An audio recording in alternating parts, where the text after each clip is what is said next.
kufanya wewe kuwa taifa kubwa kisha yenye nguvu kuliko wao. Umesikia maneno bwana? Alikuwa tayari kuwasambaratisha pale sasa hivi kwa sababu ya dharau walionyesha mbele za Bwana. Yaani Bwana aliwavusha akaipasua bahari ya Shamu. Atashindwa kuwaingiza kwenye nchi?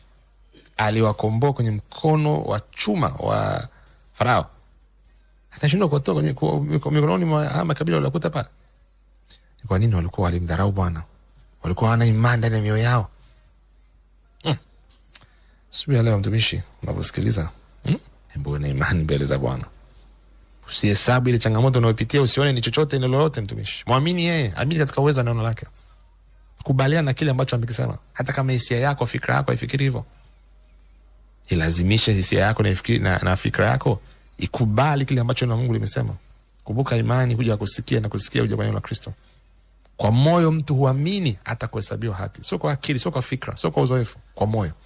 Moyo wa mwanadamu una uwezo wa kuamini. Na kwa kinywa ukiri hata kuleta wokovu. Haya, la critique ile barabara boss. Tunaona hapa ukienda chini utaona baba Musa aliingia kwenye maombi. Kwa ajili ya taifa lile akasimama, akamwambia Bwana, Wamisri wakisikia umewaua watu watajua ulishindwa kuingiza katika ile nchi ya ahadi. Tayari mataifa yote wameshasikia matendo yako makuu huko nje. Uliwafanya kuwavusha kutoka kule Misri na kuwaleta. Misri ilikuwa super power mtumishi. Ilikuwa ndio taifa kubwa la dunia wakati huo. Hai, plak to jevele barabolo bolo bosira.